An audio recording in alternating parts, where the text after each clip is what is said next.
time for the questioning, I just want to ensure that we're instituting a protocol to ask permission to take the floor and be acknowledged before speaking. We will also be taking breaks every hour or so. Board, a person may wish in the case may also waive decision, but before, if no request for contested case is made, the board will make a decision. The department will treat the decision as final and proceed accordingly. The board may also go into executive session pursuant to HRS 92-5A4 in order to consult with its attorney on questions and issues pertaining to the board's powers, duties, privileges, immunities, and liabilities. I will now take a roll call of all of the board members that are present today. We will start with board member Karen Ono, Hawaii member. Aloha, Amy Barnes, Oahu. Aloha, Amy Barnes, Oahu member. Vernon Char, Oahu. And I do want to acknowledge that why board member Char has all the liaison. He has completed his second term, so but we wish him well. So this hopefully is not his last meeting as we hope he will be able to continue to serve as a holdover until his position is filled by the governor. Don Chang, chair of the board. Riley Smith, Hawaii Island board member. Aloha Maika ko Doreen Canto, Hawaii Island member. And board member Wesley Kaivi is not present today. And our board secretary is Rihanna Wright, and our deputy attorney general today is John Dubiel. This is our board. So thank you very much for all of you for being here. We have a very tight agenda. As you notice, we only have 2 items on the agenda. So the first item on the agenda is C1. It's an annual review of grants from the Land Conservation Fund for each project. Good morning, David. Good morning, David Smith, Administrator, Division of Forest and Wildlife. Real quick, I know you guys are busy today, but this is kind of a pro forma. We have a policy to come to the board annually to report on any grants that are pending, over 5 years old. And so this year we have one, which is the Kalanimoku Poly acquisition. It's about 950 acres. We're working diligently on it. We're hoping to close in September. You have all the information in your submittal. We have partners, including the U.S. Forest Service and the U.S. Navy, that have provided funding for this. Great project. We think we're in the cusp of closing, and we're just looking for the board to defer any action on it so that we can proceed with the acquisition. Thank you very much, David. Any questions, board members? Who's the owner that owns the property that they're negotiating purchase from? Coral Land Partners. Do we know who individuals are in that organization? We're dealing with an attorney in this case. Any other question, board members? Yes. Yes, please, Karen. During this 5-year period, how much community engagement have you had? We've been working actively with the community. In fact, we had, there's some other parcels that were involved with the acquisition. Those seem to have dropped out, but we're working with folks out there. There's a lot of, it's very important area, archaeologically, culturally. We're working with folks that are out there doing, like Mark Stride, who's out there doing a lot of Taro lily restoration. We've been hiking up with him and seeing all the historic and cultural areas, some really important cultural areas. So we're really dialed in on all that, and that's going to play a big part in how the area is managed. I have one more Yes, question. please. You mentioned the U.S. Navy as one of the partners here too. What is their role in this whole process? They're providing funding. Funding? Yeah. That's through the REPI program? So this particular parcel is part of a much larger acquisition. Is that correct, David? No, it's just the back of Kalanimoku and because of the proximity with the Marine Corps Base Hawaii and whatnot, it fits into their REPI program for buffer zone acquisition. You know, it's a really steep area, it's not that important to that many people, it's a conservation zone, and so, for, folks to hold it or try to do something with it, it's really impractical, and so it makes more sense for us to hold it for, you know, biological, cultural, reasons, but it doesn't really make sense for most folks. And then to preserve it, you know, as far as the military is concerned, they try to buy up buffer zone areas so that they don't have, you know, they have a better relationship with the community. It also helps their, you know, enlisted folks have places to go and recreate and whatnot. Because I think this is also part of the larger Monolith acquisition. I mean, this provides us a very contiguous. It is Yeah. contiguous with some of our forest reserves, and Right. we're looking to provide larger, more contiguous areas. This particular one is a standalone, Mhm. but it is connected to a strategy that we have to link up other protected areas. Any other questions, board members? Very good, thank you. Do I have a motion? And this is the first. Public comment? Yeah, oh, I'm sorry, yes, please. Oh, no, I was just asking if you had any public comment before Oh, closing. that's very good. I'm so anxious for the next agenda item. I just want to move on to the next agenda. I apologize. You're right. Do I have any comments, public comments in the boardroom? Yes, please, come on up. Hi, my name is Yalani Sonora Pale. I'm with the Oahu Water Protectors, and I want to just say that the Navy has been responsible for a lot of the contamination. They're responsible for the poison aquifer that we have. The U.S. military is responsible for a Superfund site. These REPI monies that he's referring to, it's not a gift. It's a responsibility that the Navy has to the people of Hawaii to clean up what they contaminated. Thank you. Thank you very much. Anybody else here would like to provide a comment? Is there anyone on Zoom? Rihanna? Oh, I'm sorry, please. Oh, I'm sorry, I'm missing. Come on up. I'm not paying attention this meeting.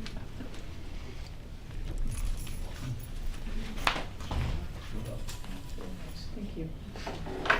Mai kako, Rocky Kalanimoku, Moku, Kawailoa-Poamoho. And being that I'm from that area and I have no knowledge of this, I would like to know more about it, because usually things like this does come before our Kawailoa-Poamoho Hawaiian Civic Club, or it comes before it's something Ahupua. So we'd like to be more educated, because this is the first I've heard of it. And like she said, how is the Navy involved? Because if it's away from the waters, I would like to know that too. Oh yeah, I'm surprised you guys aren't directly involved, but we will, we can reach out to you and bring you up there. Yeah, or do you work with Mark? No, I don't. Oh, okay. Thank you very much. Thank you for the comment. Is there anybody else in the boardroom that'd like to make a comment on item C1? Is there anyone on Zoom? Yeah? I'm going to close public comments on item C1. Chair, I'll make a motion to approve and encourage David and the team to reach out to Monturaki and the Kawailoa-Poamoho Civic Club, which I will disclose I am a member of. To make sure that they get up there and see the site. Second. Okay. A motion has been moved and seconded. I'm going to, since this is the first vote of the board, Rihanna, could you do a roll call vote, please? Member Ono? Aye. Member Barnes? Aye. Member Char? Aye. Chair Chang? Aye. Member Smith? Aye. Member Kato? Aye. Motion passes with 6 votes. Thank you very much. Thank you very much, David and David. Okay. I'm now going to move on to item D1. And before we proceed, I do want to, in full disclosure, we are anticipating many people have signed up. I appreciate the participation of the public in this matter. So this is the proposed timeline. I am potentially will lose some board members at 5 o'clock. So I'd like to close public comments by 3 o'clock. So I'm going to ask everyone if you could participate, cooperate in the limited time for your testimony. If we can close public comments by 2 o'clock, it gives the board an opportunity to deliberate for at least 2 hours. Make a motion and deliberate. This is a very important item before the board. I think quite frankly, as like the PTA, it's quite historic. for this board to take action. So that's the proposed timeline that we are going to, I'm hoping to strive for. So if I ask you to move along, it is to ensure that we have adequate time for the board to deliberate. The order of public testifiers, I would first like to take Kupuna, both here and those that may be outside. We also have an elected official, senator here, so I'd like to also take elected officials after that. And then I'm going to move on to the members who have signed up to testify.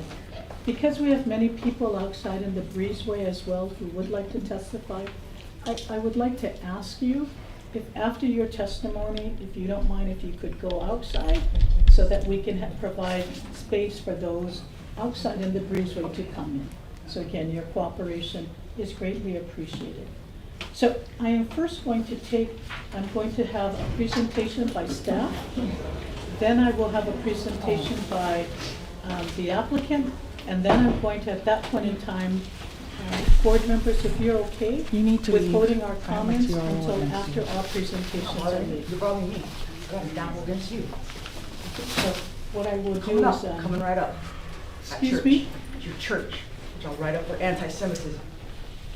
Okay. So again, the order is going to be staff will do a presentation, then we'll take the applicant, and then I'm going to open it up for public comments. With that being said, Lauren and Ian, please proceed. Thank you, Chair, members of the board. Ian Hirokawa with Land Division. Lauren Yasaka will do the Good morning, Chair, members of the board. Lauren Yasaka, staff planner at Land Division. So before you today is the Army final EIS for the Army training land retention of state lands at the Kahuku training area, Kawailoa-Poamoho training area, and Mākua military reservation. The board has until June 29th to either accept or not accept the final EIS. Should the board not make a decision within the time allotted, the final EIS is automatically deemed accepted. Once the board makes a decision, there is a 60-day challenge period after the public has been informed of such decision, in which a judicial proceeding can be initiated regarding the decision of acceptance or non-acceptance by either affected agencies and persons or by the applicant regarding the non-acceptance of a statement. There is no contested case process involved with this type of decision making. You have no authority. Excuse me? You have no authority. You guys are the United States and you are illegal. This is a war crime, all right? All right? So if I would ask She's going to be served at her church. I'm not going to do anything. She's not going to we're going to testify and that's it. I don't have to talk to her. So excuse me. Right now, I am taking... I'm going to serve her at PRO at a church in front of the whole congregation. Then I'm going to write them up for anti-Semitism. So excuse me. Either I'm going to ask you to participate by our protocols. If not, I am going to ask you to go outside. Because everyone here is participating and wanting to hear from the comments. Are you not going to let the military? So excuse me again. Or the if water you want or to make a whatever comment, the issue is? so I'm going to ask you to leave, all right? If you And you say may come up and testify at your if you are appropriate going time. to give this land back to the Hawaiians, I will leave right now. So thank you, but that matter is not before us, so if you don't Oh, mind. it is before. This is a war crime. And you're all being charged today. You're going to hear eyewitnesses. There's a bunch of people. All right? And make sure, Ms. Chain. Yeah, so if you don't mind, if you could go outside. Dombrowski and Josh Redula and Jay Pang of the United States, I get charged as well. Thank you. Again, thank you, everybody.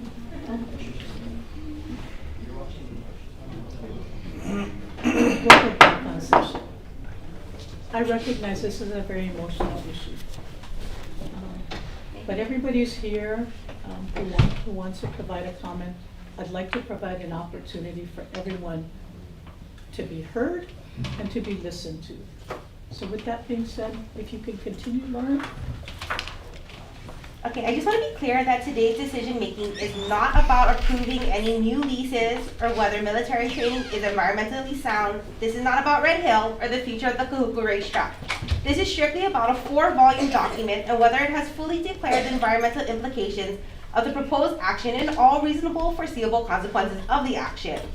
For a final EIS to be deemed acceptable, the board must find that the document meets the procedural requirements, the content requirements, and whether or not they feel that the applicant has responded to the comments satisfactorily. So again, remember, procedure, content requirements, and responses to comments.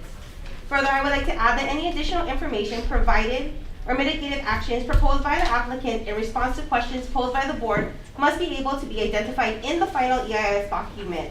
Information not found in the document cannot be considered as having been disclosed within the EIS. I would also ask the testifiers here today, given your short time limit, to frame your testimony around the 3 criteria for acceptance of a final EIS, as this would be most helpful to the board for decision-making purposes. Onto the final EIS itself, staff is requesting that the board not accept the final EIS. This is due to a consensus among the divisions that the final EIS is insufficient, as there is a clear lack of baseline data for the department, and therefore the board to determine and understand the extent of any impacts to natural, historical, and cultural resources. Further, staff believes that comments from the department on the draft EIS were not responded to satisfactorily. Our reasons are outlined in the staff submittal, and I'm Kona. I just wanted to close by, bringing attention, we were reviewing the comments submitted, and one of the comments I think bears worth us addressing was made by the Army in their testimony was that in regards to concerns about the consultation, and that somehow that, we've asserted that the kapuna they've consulted are not relevant to the process, or that's our position. And I wanted to just say that that is a gross mischaracterization of our position. That is not our position at all. We simply stress the importance of consulting with the Ahupua Advisory Committee, which I remind everybody is a part, an agency within BLNR, and its importance and its role is codified in statute. So, and we'll be available for any questions. Thank you very much, Lauren. I'm now going to take the comments, And before the Army comes up, I do want to make a statement on the record. It was recently brought to my attention that at the last meeting when we had the PTA EIS, and everybody here was extremely cordial and respectful, but as the Army representatives went to their car in the garage, they were,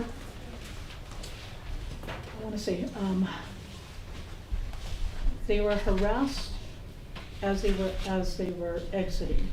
So Docare escorted them out.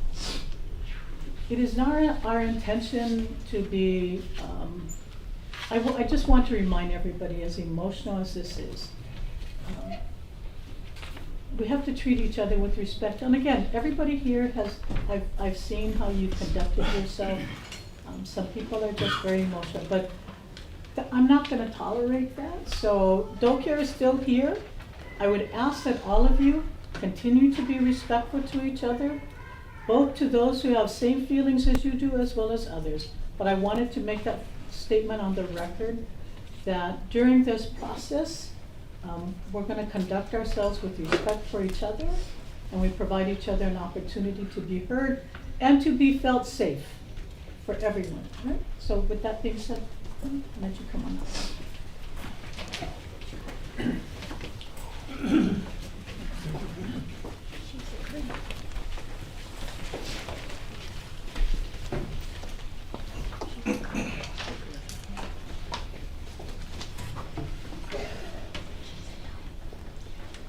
Aloha and good morning, Chair Chang, members of the board. I'm Colonel Rachel Sullivan, Commander of U.S. Army Garrison, Hawaii. I'm responsible for all of the U.S. Army installations across the state. Joining me today is Alice Roberts, Program Manager for our Army Training Land Retention Project. Thank you very much for the opportunity to sit before you today to introduce and provide testimony supporting acceptance of the Oahu Final Environmental Impact Statement. I would like to briefly highlight the Army's preferred alternative regarding the proposed retention of state-owned lands on Oahu. Throughout this process, we have listened to the community, studied the environmental impacts carefully, and adjusted our approach accordingly. The preferred alternative seeks to return approximately 5,870 acres of state lands at Kahuku, Poamoho, and Mākua military reservation, and only retain approximately 450 acres of state land at Kahuku, identified as Tract A1 in the EIS. We understand the importance of the Kahuku motocross track, as we have previously stated during the board meeting in April 2024 and during our public meetings. If we retain Tract Alpha 1, we will ensure that the motocross track remains available for use, and we look forward to continuing to work with the motocross community on this endeavor to streamline and improve access. We recognize that any military use of the land in Hawaii must be balanced with stewardship and respect for cultural values. This remains our enduring commitment. Mahalo for your time and consideration. I respectfully ask for your support by accepting the Oahu Final EIS that seeks to return almost 6,000 acres of land to the people of Hawaii while ensuring the continued defense of our island home and our nation. I will now turn it over to Alice, who will briefly discuss the EIS and answer any questions related to the HEPA compliance final EIS submission. Thank you. Good morning.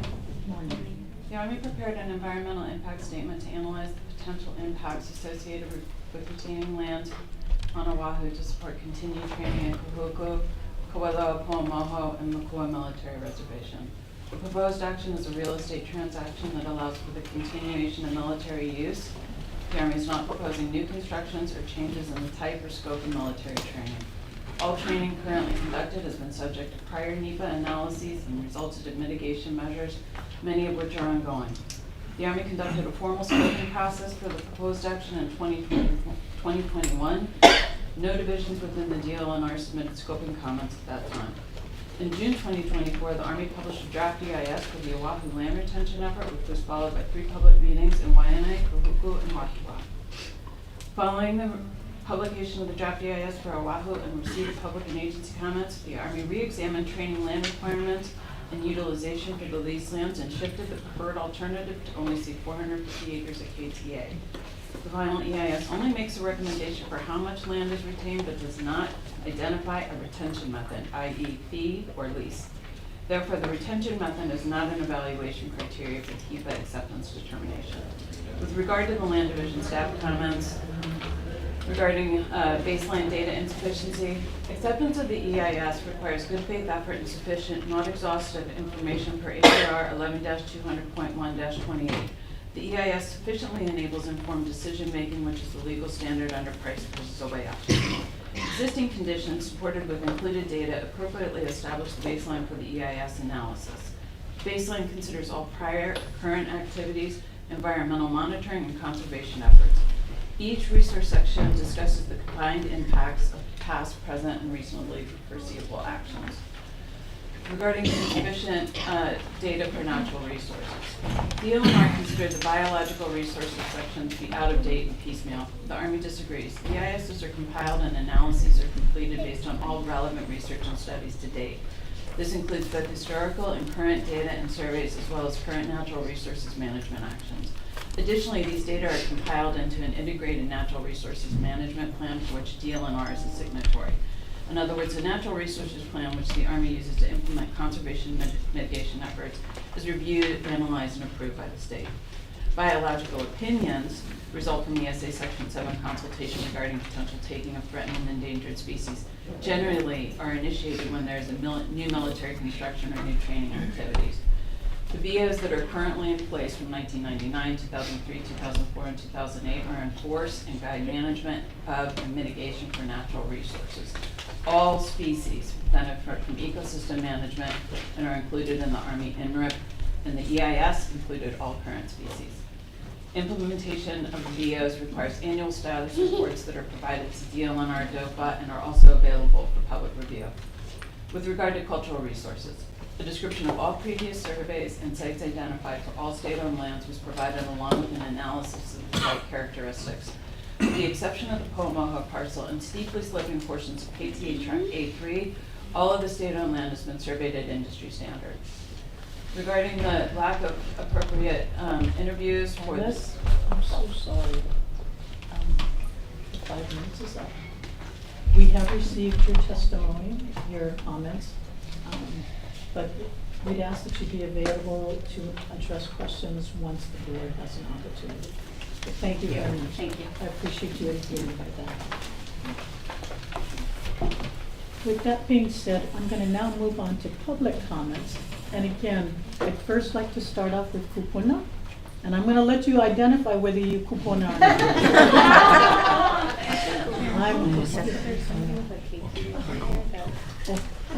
Bring them up. Sure. Yeah. Want the mic? Okay, yes, no, not at all. And then Board Member Barnes also suggested, and I totally concur, that I'm not going to take, where you have a child with you, it might be helpful. I'll take your testimony early too. So please go ahead if you can introduce yourself. My name is Robert Navahine Mansfield, Jr. I reside in Mo'iliili. I appreciate this opportunity, not only for Can me, you please but fix the mic for him? Is it on? I don't know. It's not going to amplify in the room, but it's for the Zoom. Oh, it's for the Zoom. Okay. Unfortunately.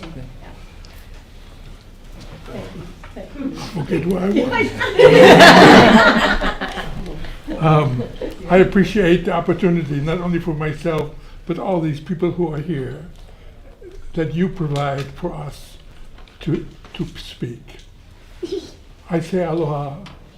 Aloha to you. I say aloha to our kupuna who are here with us today. I say aloha to our kupuna uahala, those who have gone on before us. I say aloha to them as well. This speech that I went right down is no good because this is my first testimony and this is rubbish. I just want to say to you that as a member of the Methodist Church and as an Oiwi, this earth is sacred. Our relationship with this earth is sacred. That's all I have to say. I asked the Army, put in an EIS, tell us you have SOP for clean up after you plow. Put that over there. Let us see what you're doing about that. The motocross and giving back the land, that's only a carrot for us. Speak to us, OU. Okay, mahalo. Mahalo, Uncle. You were very articulate for your first testimony. Mahalo for that. Mahalo for that. Is there another kupuna in the room who would like to acknowledge that you're kupuna? Please, come on. Real kupuna. So much, right? And actually, that if you can use that mic too, but that's probably the mic for the room. That mic is to go out on the TV. But So- here, no, please sit down. So you recommend this? Yeah, then? you might want to move it closer to you. There you go. My name is Linelda Mate. I was born and raised in Kahuku. I am a product of the plantation era, and all my life I have been able to observe the comings and goings of the military. So, I know we cannot ask the questions directly to the testimonies brought up, but I will pose a question to the board that it was just recently brought to my attention, and then you guys can go question later, that there was communication between the Kahuku Motocross Association and the military, and that there was a deal struck, hands shook, for the sum of $400,000 for the maintenance of the road. Now, whether or not that is true, that'll be up to you guys to determine the facts. So, that wasn't really part of what I wanted to say today, but this just came up yesterday. So just to let you know that I'm kind of nosy. In fact, I'm very nosy about what goes on in my neighborhood. And a recent experience for me was that the military, the army, the access, KTA. Well, that was my 5 minutes already? 2 minutes. Oh, shucks.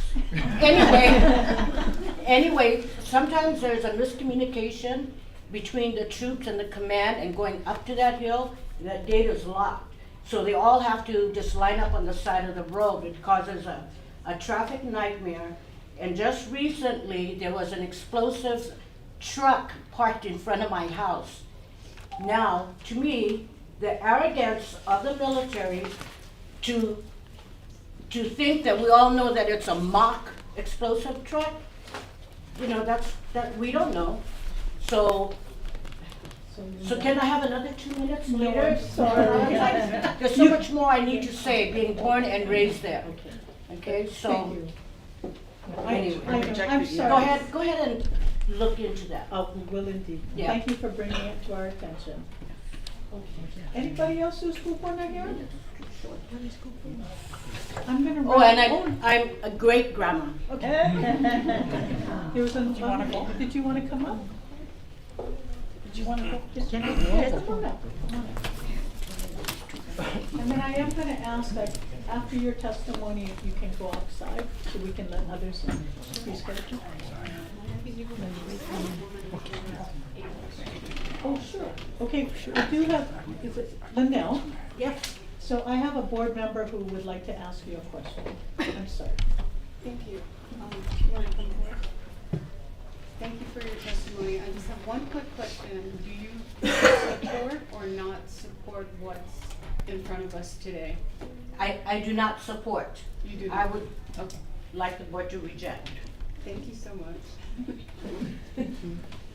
So I'm supposed to speak into this? Well, you can just leave it on the table. It's fine. Aloha, my name is Ellen Kekipi Awai. My family was Konahiki for the islands. And my father, Isaac John Mokukapu Olono Kekipi, his family owned probably Pearl Harbor, Halawa and everything, and over into Kalanimoku. This is an injustice that we've been lied to for decades. Our parents knew a lot of things, but because we were educated, we went to college, you know, we share with them and they laugh at us because they knew better, because Kamehameha had protected us long ago. And I'm sure you guys know all the stories about Prince Kuhio and everything, so I don't have to go through that. But I recently testified for almost 100 bills, and Senator Favela has been here, so he knows all the issues I have faced. I have been thrown into hospitals and prisons because of what my family, the Kekipi family, did. And that's not right. They are part of the Patriot League supporting the Queen. And for my great-grandfather, grandfather, and my father, as well as my brothers, have to go through all kinds of issues. And me, I no longer have housing. I was kicked out by government people who don't even understand English. They won't practice, you know, colonization, they bring in another group, and that's not what the Hawaiians did. They brought in the Chinese and the Japanese because they had the knowledge and they could do the work. And that's what the kingdom did for us. But this is getting ridiculous where they can take over our jobs in Waikiki, over more than 50% of their population now. That's not right. And how they treat our tourists. And tourism was never our #1 industry. It was always military spending from the time I went through UH in the 1970s. Thank you. Thank you very much, Ellen. Anybody else who's kupona?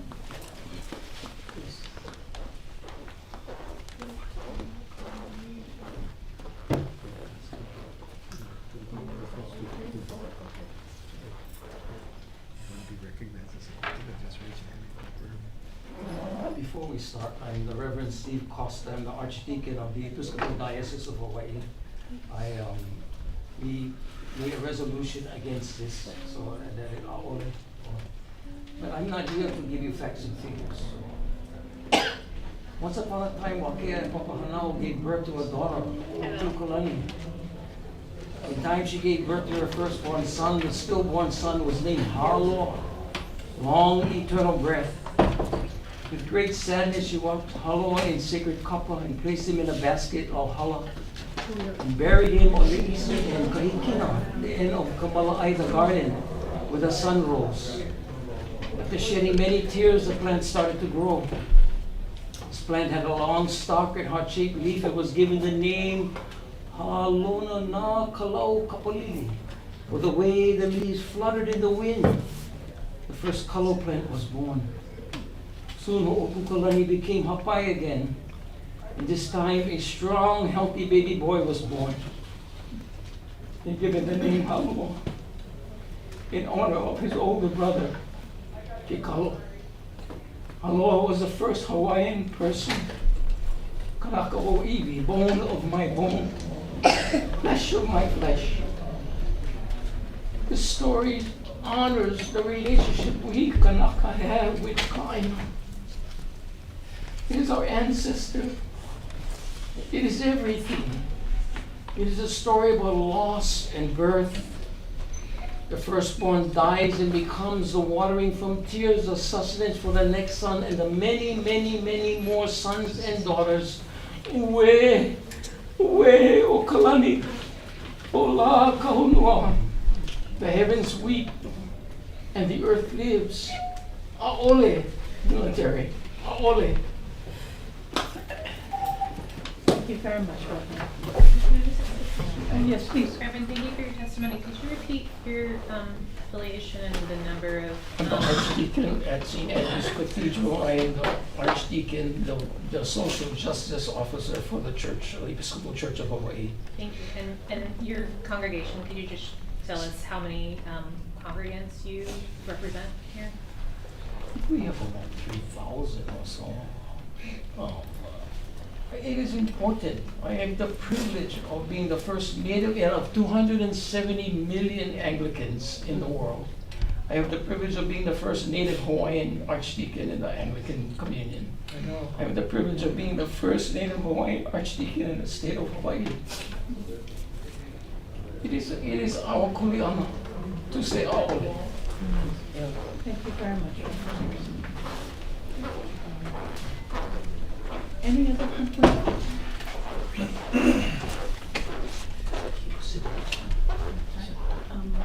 Senator Favela, would you like to come? Rocky.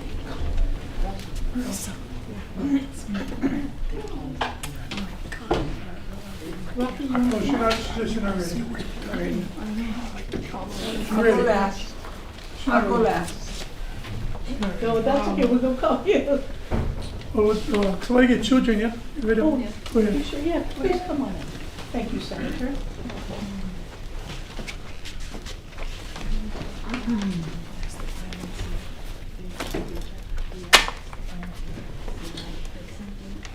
Can someone please get the door button for us? Thank you. Please go ahead and introduce yourself. My name is Noelle Shaw, and I just want to start by saying thank you for making space for Mākua to go first. Oftentimes we're forgotten in these analyses and in this work, and we have to trust that this board, the DLNR, and the people in this room will represent our voices. With that, I'm a member of Hui Aloha Aina o Honolulu, a mother of 3 keiki kaiapuni, an Oahu Hawaiian homesteader in Kalabahine, a successor, a current resident, and a community leader. I'm a farm-to-school advocate, free school meal advocate, and a Firewise community organizer by force. Fireworks, of course, is something that we talk about a lot in our homestead communities, but we talk about it everywhere here in Oahu. And every day, what the Army does is play with fireworks. So these are a direct threat to our continued existence in this space. I stand by the written testimony that I submitted as my own and by Hui Aloha Aina o Honolulu's written testimony. I thank the DLNR for the adequate job they've done to call to question every part of the FEIS. And I asked this committee to think about intersectionality. I listed all the things that intersect me. And in these EIS, we are asking for intersectionality to be considered. Maybe there is a 3-part test, that's the kapa'akai analysis, or anything that the DLNR looks to make a determination. But we are beyond understanding that only those 3 things can be used to make a determination. We are so much more. And we need to listen to that. And though I understand that the purpose of the EIS is to talk about the environmental impacts, I need you to all understand here that we are interconnected to this land, especially as we name our children, as we bury our things there. When we don't take those things into consideration, we cause irreparable damage. The psychological impact that it has on me as a mother to think about what's going to happen next by the neighbors that we hold is massive. So I ask you to please reject this. Please take care of Mākua. Please take care of Kiki. Please take care of Hawaii. And please trust that Hawaii can be free. Pau pele, pau mano. Mahalo. Thank you very much. Any of them up there, please come on up.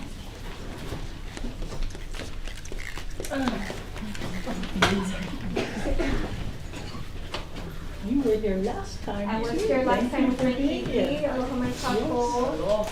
My name is Julie Al, and my kiki and I were here last time to represent Aina Momona, to urge you folks to reject the FEIS for Pohakuloa. We're here again to urge you to reject this FEIS for Oahu. I think the issue is really the same. The United States military has had decades to prepare for the renewal of this lease.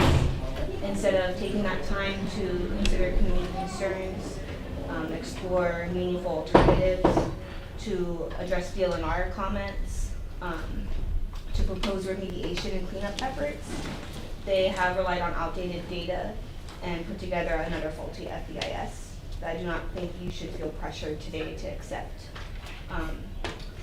The United States military is banking on the fact that they can get up here with cries of national security and we will all shut up and roll over. And as Mākua and Kanaka, we are not going to do that. We have to think about the future. We have to think about the Aina that these keiki will live on, the resources that they're going to need.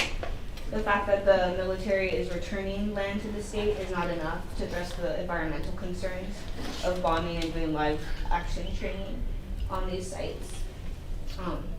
I'm very proud to work for Uncle Walter Riddy, who has faced the United States military and won. And he has inspired generations like myself, like these keiki, to continue to stand up for what's right. Kanaka are who speak for our Aina. The United States military does not speak for the Aina. I think it's wild they have the audacity to call themselves stewards and to talk about stewardship when what they do is probably the worst thing that you can do to the land, no matter how many acres it is. And I think we all have the responsibility to think about those long-term effects, including the military. Mahalo for your time. Thank you very much. Mahalo. Thank you for bringing me. Mahalo. Is there anybody here? Anyone else in the room? Come on.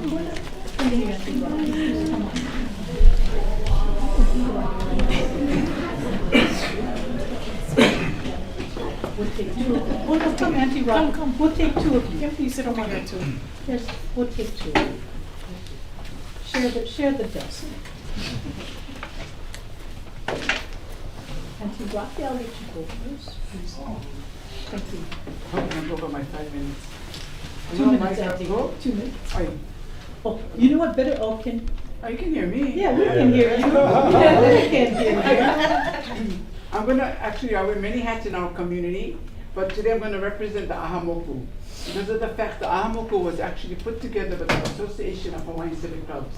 Due to the fact that there's too many times our people's voices do not come forward. And our job as Ahamoku is just to bring the voices forward. We don't speak for the people, we bring the people forward. The people have been missed, the lineal descendants from each of the Aina we're talking about. We're talking about all of these Ainas, they're giving you community leaders that are not even living on the islands. That is representing, oh, the lineal descendants from 100 years ago, do they live there? Does it directly affect the people who are there? There's, we're talking about the Ka'apai ruling, but these are for the people who live on the Aina. So November 10th to the 17th, the Association of Hawaiian Civic Clubs had a convention this year. And we had 68 resolutions that was adopted. It was sent, some of them were sent here to the Department of Land and Natural Resources. 10 of which was related to the military renewing their leases. Okay, and we were equipped, we had to be equipped to give the desire of our members so that we can engage. Okay, some of the recommendations was do not renew the leases. Some are urging for fair compensation.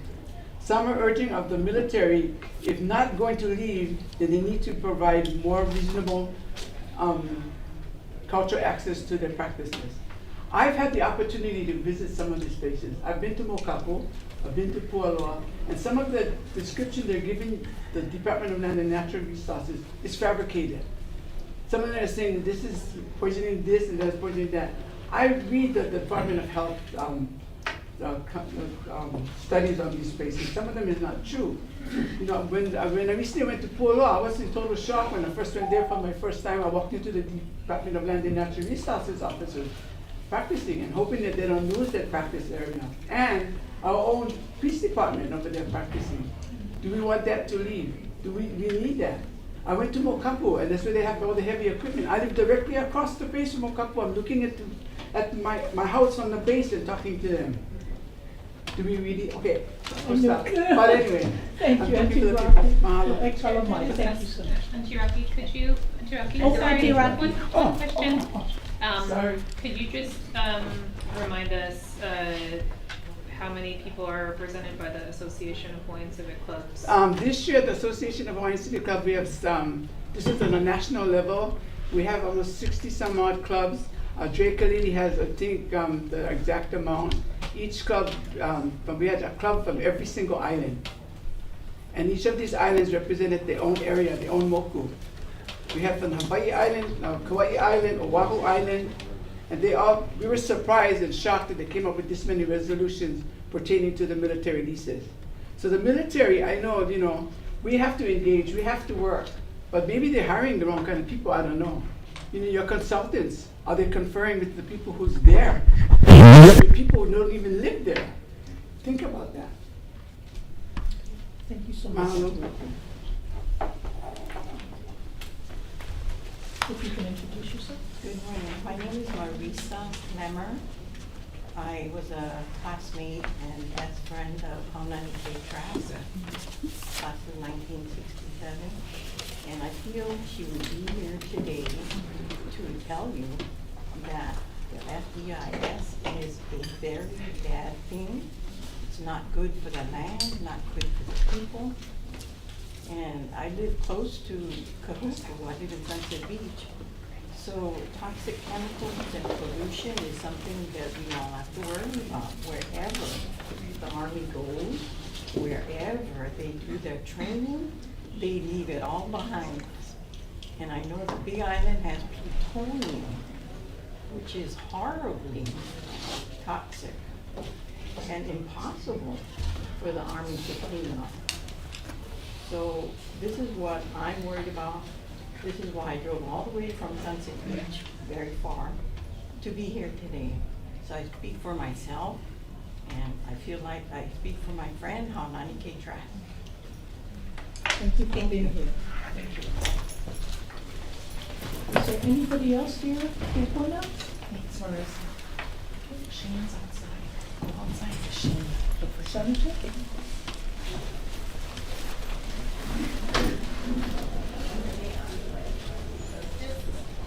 I was quite cool, but I think you speak before you go. Thank you, Chair Chang. I am in strong opposition to this EIS. I support the BLNR staff and the findings that they have brought before this board and to the community, including Puakaloa. Army have a history of environmental and cultural harm. Military has resulted in the dangerous and environmental restrictions and cultural access to our health concerns. Ongoing and continuing endangering and approaching and violating our public trust and believing in what they say over the years for our communities to believe in all the things that they were saying that has not happened over the decades. So the EIS is lacking failing fully to impact on the water resources, endangered species, traditional and cultural practices, community access, lack of community input and transparency. The voices of the community need to be heard. The local families and Native Hawaiian organizations and opposition to the military's retention of these leases. These lands must be restored and returned to the public to cultural use, not to be contaminated by militarization. Reject this final EIS, and I just want to share with you guys, if you guys don't remember, when I got to this square building a long time ago, 8 years now, not 8 years. Anyway, you guys ever heard of the devil weed? Anybody here? Look it up. That's what the military brought, Army brought to Kahuku. Highly flammable, highly endangering our community and our families in that area. Because why? It blows in the wind and is on the ridges and stuff like that they cannot go and remove it. It's stronger than any kind of lamp oil that you can think of. When this thing catches fire, it's hard to stop. So just remember that. They brought that invasive species and a lot more. So again, please reject the final EIS for Oahu and for neighbor islands. Thank you. Thank you very much, Senator. With that being said, I'm now going to go to our list. So I will call 2 people at a time, and if both of you can come to the table, and that will help to facilitate our public comments. So the first person I have on the list is James Mai'oho, and then after that I have Pastor, is it Amy? Pastor Amy. So James Mai'oho and Pastor Amy, if you could come forward, please. James, go ahead. Good morning, Cha-Ching, board members, AG.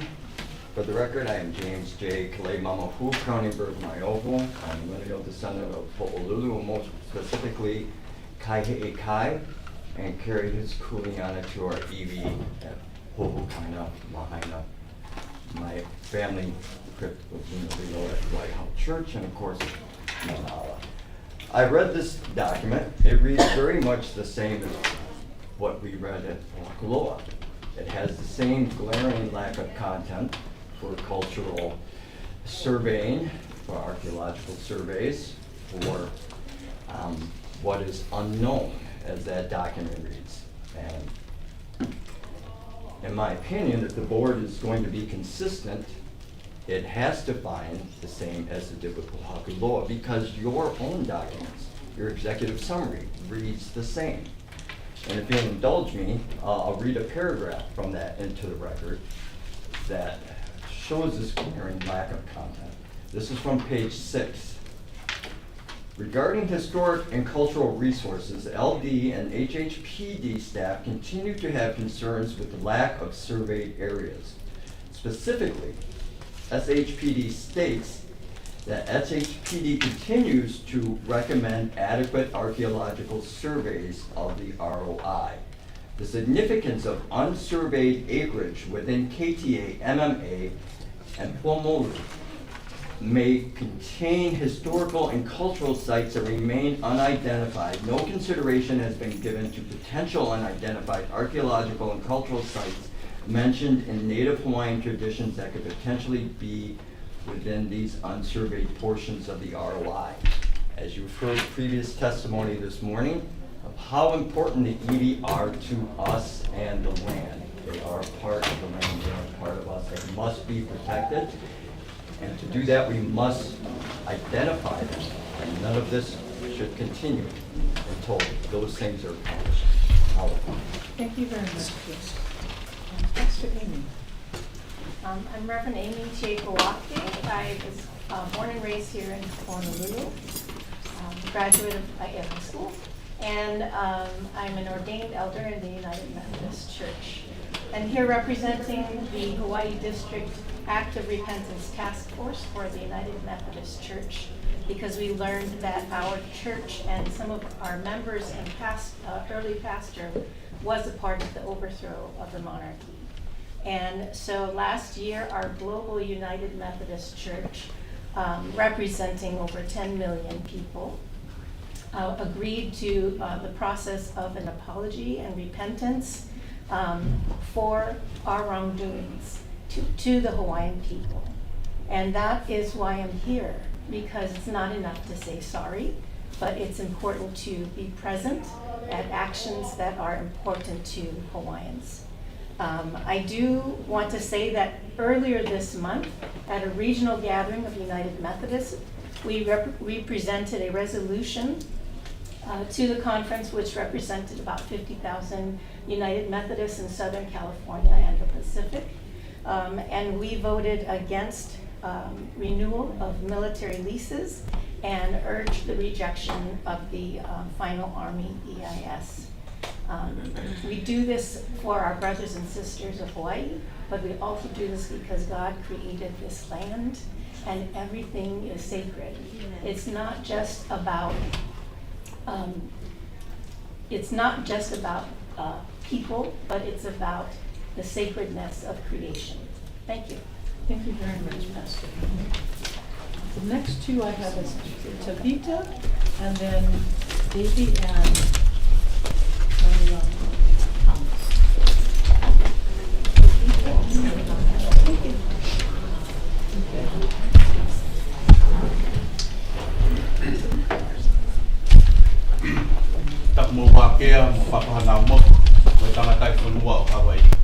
I begin by acknowledging Papa and Wakea and Tangata Iwhanua, the Kanaka Oiwi Hawaii.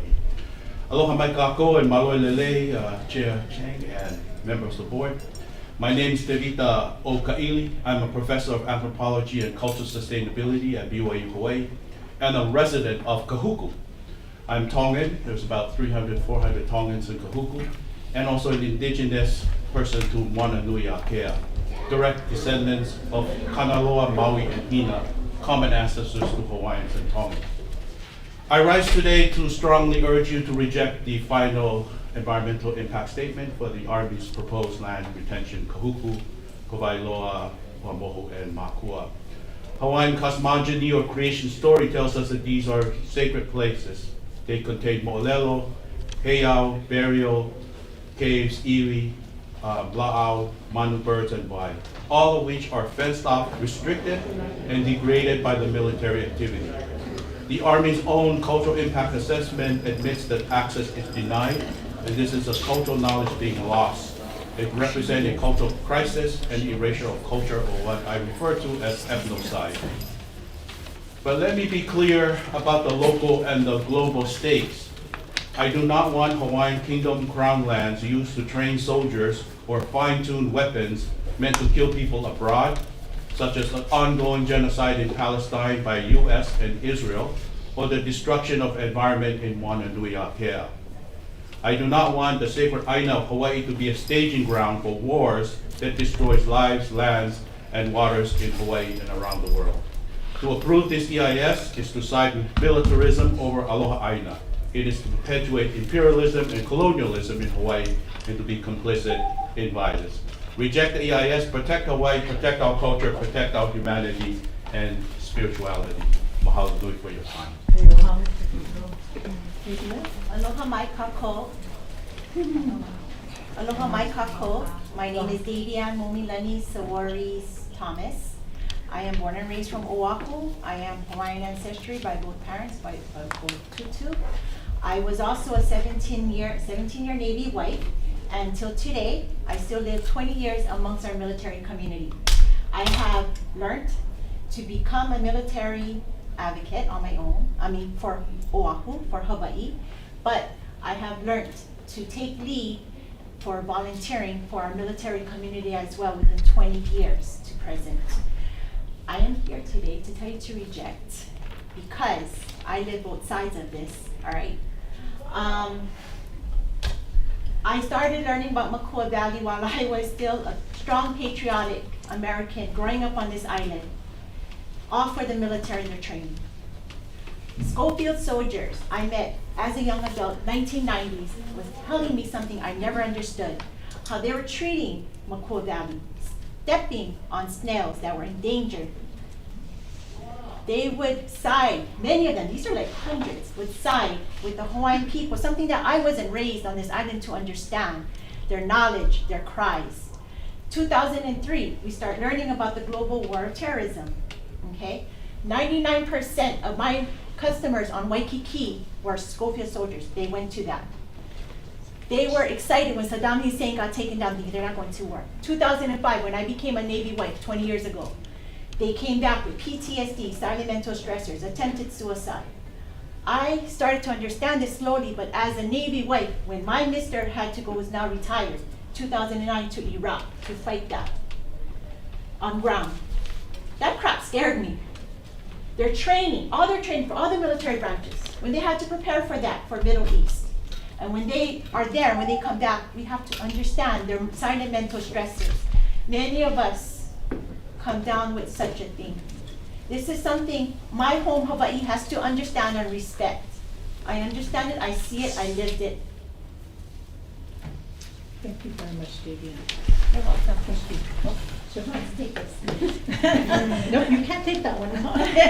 So the next I have is Alessandra, and then, is it Shaughnessy? Chauncey. Chauncey, okay. Alessandra? Aloha Chair, Good members of the morning. board. Aloha mai kako. My name is Alessandra Rusev, and I work for the Commission on Water Resource Management as a hydrologist, Native Hawaiian water rights and watershed planner. However, I'm testifying in my own personal capacity today, and I've taken the time off to do so. I'm here today as a veteran and as a former surface warfare officer who was stationed on Oahu. I witnessed firsthand the destructive training practices the military conducts on both the land and the ocean. These exercises involve everything from small arms to machine guns, missiles, as well as the handling of hazardous materials, including but not excluding aqueous film-forming foam and halon, both of which are dangerous fire retardants. This all releases toxic pollutants, heavy metals, and PFAS into Hawaii's lands and ocean. In my written testimony, I outlined 10 major deficiencies in the Army's EIS, including major gaps in required information. So for the sake of time today, I won't go over them. I'm sure many people have covered them and will continue to cover them, and it's also in my written testimony. On another note, in an era of increasing wildfire risk, the use of live fire and flammable materials, especially in sensitive areas like Mākua, and Kahuku, poses a serious threat to public safety and the environment. Even if such exercises aren't happening today, the military retains the right to resume them, which is deeply concerning considering the political climate we're in today. The military's track record, Red Hill being only one example, shows a systemic disregard for both the environment and Native Hawaiian rights. The BLNR, however, is in a unique position to be able to stop these detrimental practices due to its public trust responsibility to protect all natural resources for the benefit of all, as well as to ensure the social, economic, physical, and mental well-being of current and future generations in accordance with Chapter 226 of Hawaii State Plan. Lastly, I'd like to note that the military returning contaminated land to the state is not an acceptable legacy. The military must be held accountable, including funding and conducting a full cleanup of these lands. I urge you to reject the Army's EIS and ensure any transfer of land is done with true restoration and respect for Hawaii's people and environment for current and future generations. Mahalo.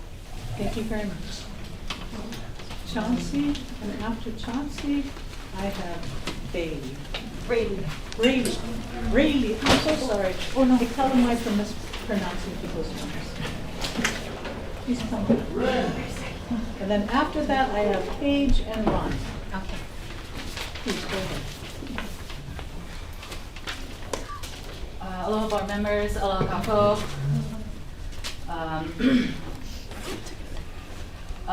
Please reject the final EISs of Kawailoa-Poamoho and the Mākua training areas. The U.S. military is an institution of environmental degradation incapable of accounting for all that they destroy. But we know. Kapoe Hawaii knows.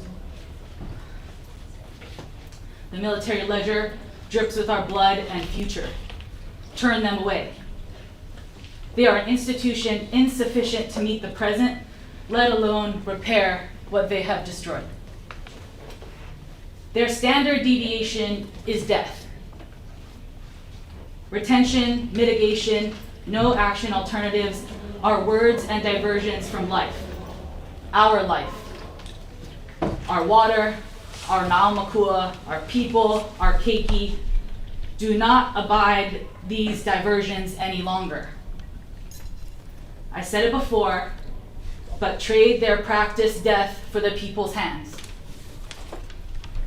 It is reasonable and possible to reject these EISs. We are here on our kuaina, full of bounty. I am here on my beloved land, full of bounty, to reiterate to you the heart in your throat and the hum in your bones right now is the strength to deny them. I'll say again, because I respect this board, we have found our answers, right? It is with head, heart, and hand, with soil, seed, and stone that life is coming. No other. Long live Hawaii, long live the Pacific, and long live Gaza. Thank you for your time.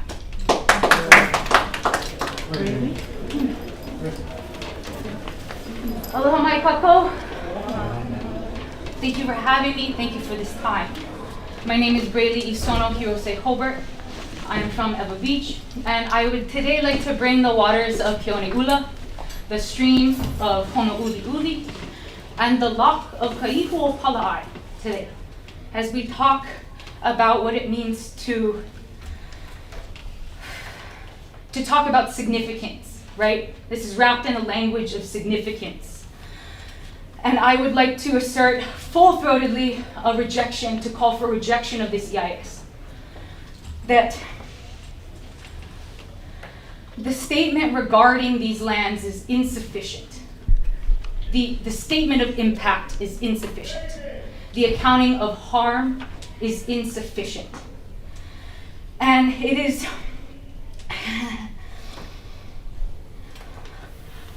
you know, and life loves life, right? And that's what we are here to talk about. And that's what when my sister speaks about it, the institution that I am here to testify against has an orientation to life-taking, that at its bare bones. And so it is through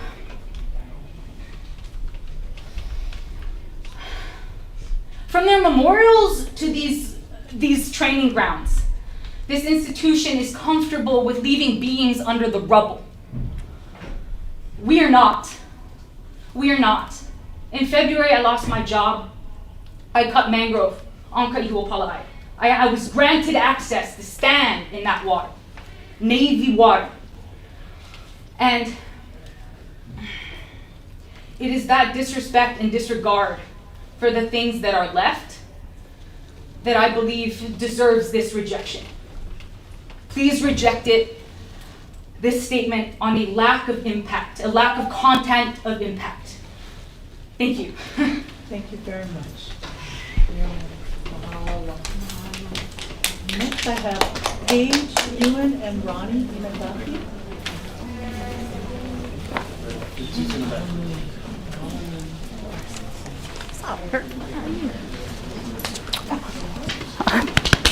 You.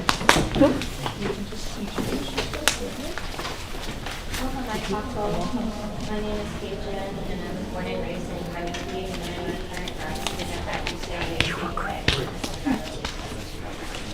I'm submitting testimony today in strong opposition and criticism of the U.S. Army's final environmental impact statement for the retention of state-owned lands in Kahuku, Kawailoa-Poamoho, and Mākua. I urge the board to reject this statement in the EIS statement in consideration of the protection of culture, the environment, and public health. From Pu'uloa to Koho'olawe to Kapukaki, the U.S. settler military state has a long and violent legacy of desecration of Kanaka-iwi lands and water via a repertoire of strategies including diversion, dredging, bombing, and contamination. As identified by other testimonies, the final EIS statement is just another pattern of this dark legacy, demonstrating its blatant disregard for sacred ancestral sites, inadequate consultation on the preservation of cultural spaces, and the utilization of exceedingly outdated land surveys. I turn to Professor Environmental Researcher Dr. Max Luba-Aron and their scholarship Pollution is Colonialism, in which they contend that the settler states' environmental regulation and protections are based on what they categorize as threshold theory of pollution, meaning bodies, whether they be human, animal, land, or water, can handle a certain level of contaminant before scientific detectable harm has occurred. Thus, we wait till there is quantifiable, identifiable, and abnormal level of pollution before the state intervenes. an intervention that occurs much too late. But by rejecting this EIS statement and repatriating Kanaka lands and waterways, we can intervene before further quantifiable harm occurs, before harm is irreversible. I again urge the board to reject the EIS statement in consideration of the people of Hawaii and their future generations. Mahalo for your time and consideration. Thank you very much. I have Ronnie Inagaki and Kalanimoku. Oh, Ronnie, yes, thank you. Aloha Kumehana, Chair Chang, and members of the board. O Rani Ko'oinoa, He Kanaka Hawaii au no Waima Nalo Oahu. My name is Ronnie Inagaki. I am a Kanaka Maoli of Wanalo Oahu. I offer this oral testimony in addition to my written testimony in strong opposition to Agenda Item D1 and the Army's FDIS for the retention of state lands of Kahuku, Kawailoa-Poamoho, and Mākua. I speak as a Kanaka Maoli, whose ancestors have stewarded these lands for generations. These areas are not just training grounds. They are wahipana, containing endangered species, ancestral burials, and living cultural traditions. The Army's EIS fails to fully disclose the cumulative impacts on our environment and our culture and does not provide enforceable protections for sacred sites or vital water sources. From a Hawaiian perspective, the land is ohana, when the relationship between people and aina is broken, as it has been for decades of military occupation. It is as if a family has been separated from its kupuna. Healing can only begin when the relationship is restored, when the land is returned to the care of those who honor and understand its mana. The practice of ho'oponopono teaches us that the true healing and reconciliation require acknowledgement of harm, a sincere apology, and the restoration of balance and pono. The EIS, as highlighted in public comments, fails to adequately recognize or assess the deep and ongoing trauma caused by military occupation of these lands. It does not meaningfully address the significant harm to the health and well-being of Kanaka Maoli and local communities, especially our youth, resulting from the continued denial of self-determination over these aina. Keiki already faced some of the highest rates of anxiety, depression, harm. I leave with one question and one mana'o. What is your air? What is your life force? This is my air. He's my life force and the generations to come. Mahalo for your time. Would you like to say something? Only if you're comfortable. If you're comfortable. Aloha Ovao Jace. Aloha Mama. As a Kanaka Oiwi, I strongly oppose this bill. As for a fact, when we revisit our practices, our people's heartbeats lies within tradition and culture, and these lands hold that tradition and the potential to further our culture and expand the horizons of it. As of now, we've been quite limited to how much we could have expanded by now, but we are restoring it at a really great rate. But with these lands, we could utilize the area for our practices and better usage, as currently the military is rooted in destruction, as for Kaho'olawe and Rendo, which are big crimes. As of now, if we can prevent this by leasing these bills back to the lands of the natives. As our people, we are rooted in a reciprocal relationship with our environmental awareness. By being aware of our environment and our people, we can continue to sustain these lands for future generations. Mahalo. Very well spoken. You well, good thing you did. Good thing you did. Thank you very much. Well, could you just introduce yourself, please? What was your first name? Jace. Thanks. Thank you very much. You did excellent. Thank you. Okay. So now I am Kellen.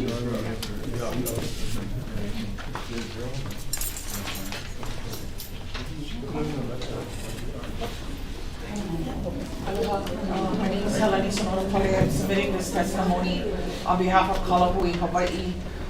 We urge the board to reject the U.S. Army final environmental impact statement for the proposed long-term retention of 6,322 acres of lands at Kahuku, Kawailoa, and Mākua. These lands referred to as state-owned are in fact Hawaiian Kingdom Crown and government lands. The U.S. military invaded in 1893 in the illegal overthrow of the Hawaiian, resulting in the illegal overthrow of the Hawaiian monarchy and an ongoing 132-year military occupation of Hawaii.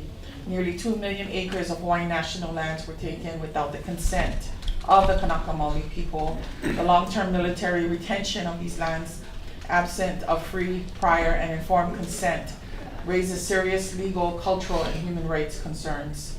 We mahalo the Land Division staff for the comprehensive review of the final EIS and for their clear and principled recommendation that the board not accept it. The final EIS, as submitted by the U.S. Army, fails to meet the informational and procedural requirements of the Hawaii Administrative Rules 11-200.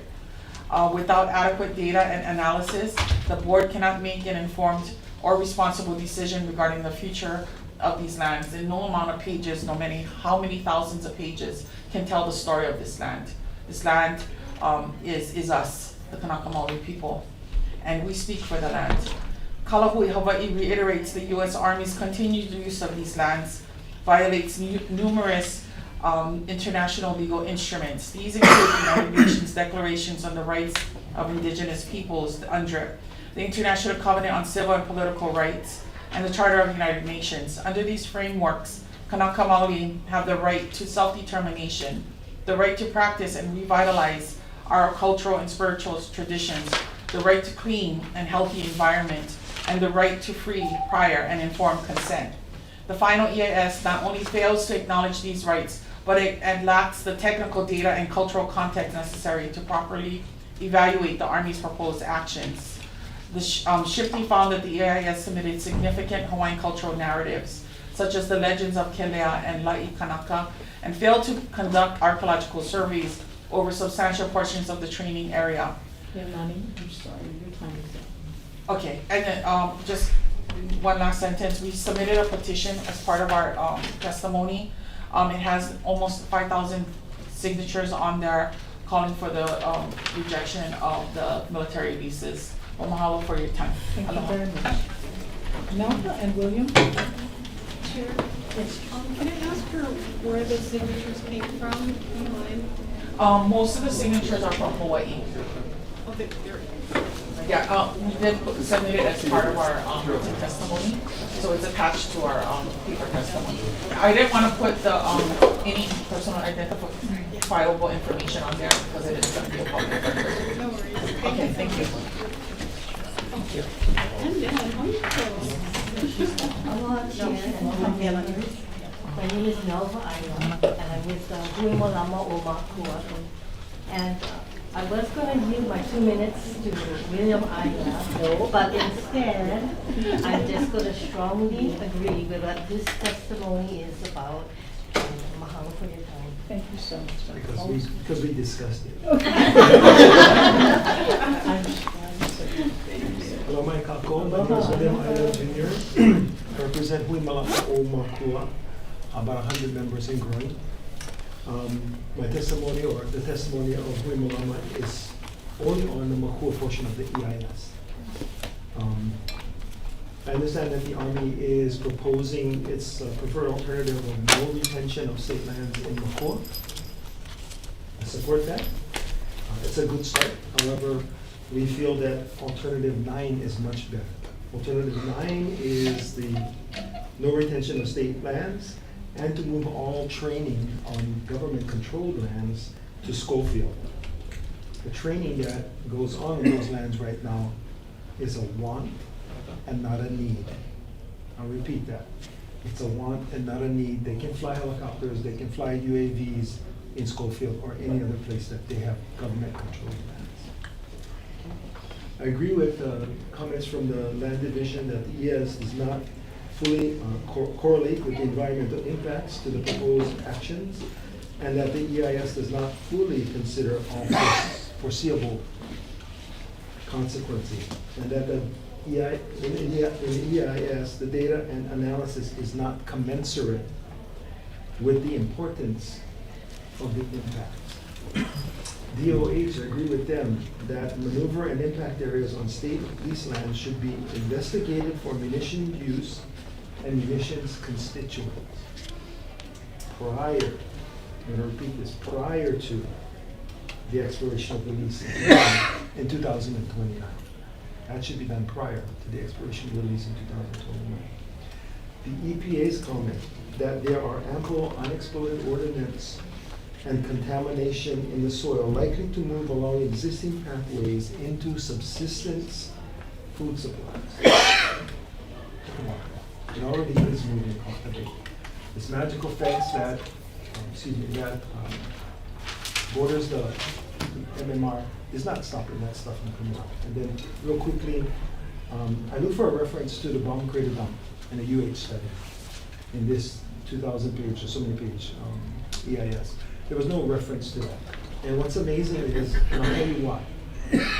It's because in 1999, when we found out about it and asked to see it, it was made to disappear. It was made to disappear. There's no record of any contents, constituents, and that parcel is on state leased lands. The reason that I bring this up is my final statement is it helps to have institutional memory, which is why we are asking the landlord to require community participation in future negotiations with the Army after the ROD is determined.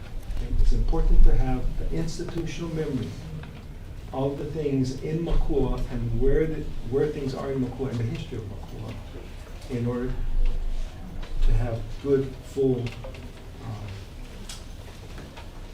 community participation and a good outcome for the future of the state portion of Mākua land. So thank you very much. You have to use your waste time. I think, sorry. I know. But thank you very much. At least you didn't have to tell her your time is up. That would have been, thank you very much, brother. I'm going to take two more and then we're going to take a break. I'm going to take Brandon and then Jason. Please come on.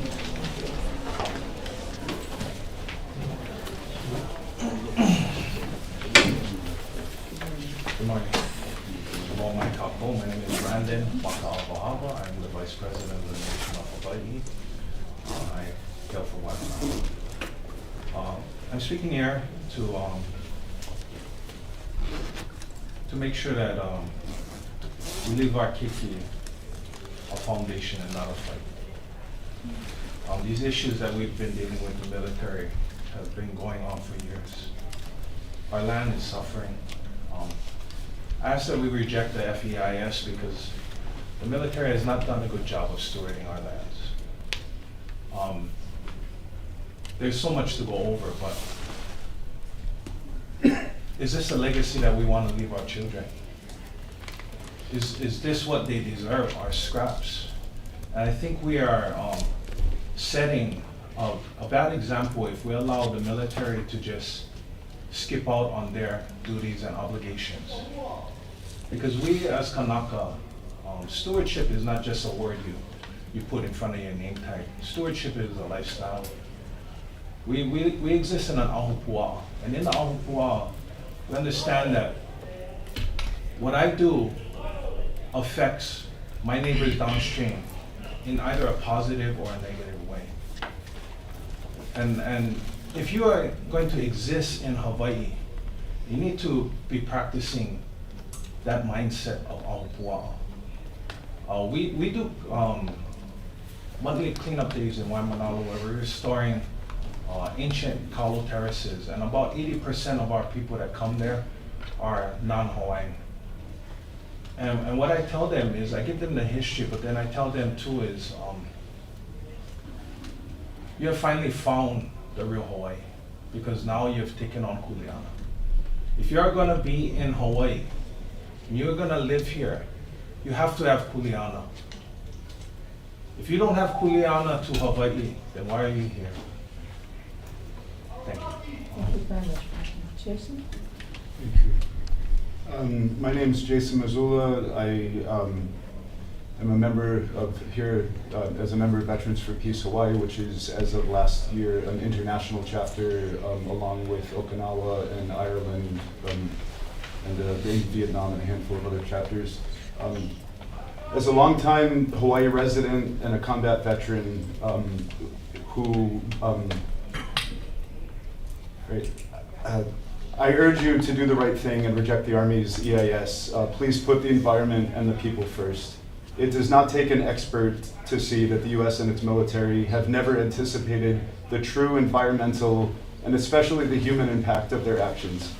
From the devastation of Kaho'olawe and the UXO unexploded ordnance left behind on every island, including Makanalua bombing range on Molokai Kalapapa Peninsula, to the contamination of Oahu's aquifer, Navy raw sewage dumped into Pearl Harbor, and Space Force fuel leaking atop Haleakala, to the remnants of Agent Orange, white phosphorus, and depleted uranium leaching into the earth, to the wildfires started by bombing dry invasive grasses, to invasive species like coconut rhinoceros beetle arriving on unchecked military aircraft, to the violent crimes committed by military members against local women and children, to the military's generous housing allowance worsening an already bad housing crisis. The impact and especially the consequences of the military's presence have been severe for Hawaii and its people. The renewal of military's leases, the continued militarization of Hawaii and the Pacific, in general, would be making the people of Hawaii, the United States, and the world less safe, not more. I also, my wife and her family came to Hawaii, and her mother, from Iran in the 1980s. They fled. Her father was a political prisoner. The reason he was is because the United States and the British overthrew a democracy in Iran in 1953. And I just want to apologize. My heart is forever broken for what I've done in the United States military and for what's happened to the people of Hawaii. I would not be alive today had it not been for a Kanaka Maoli Vietnam veteran on Molokai who taught me to grow kalo and taught me the relationship with the earth and with the Aina that as a Westerner I was completely devoid of. You don't learn that in American schools. You don't learn, so my heart goes out to all of you. Please do the right thing, because yeah. Thank you, Jason. Thank you. So we're going to take a 10-minute break, and then we're going to come back. I'm going to list the names who I'm going to call.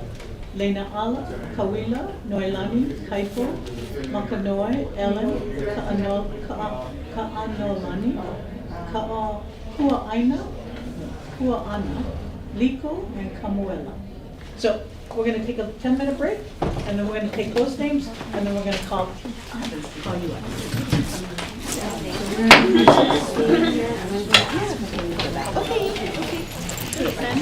Yes. How many people are in your organization? I don't know.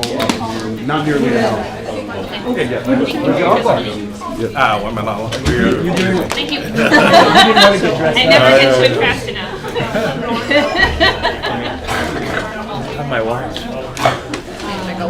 Did they sign up? That's all right. That's all right. Don't need. Yeah, I don't. He's not signed I just up. wanted to make sure my name was. Okay. Thank you. Thank you. Thank you, Chair. Bathroom break Yeah, I time. Thank you very much.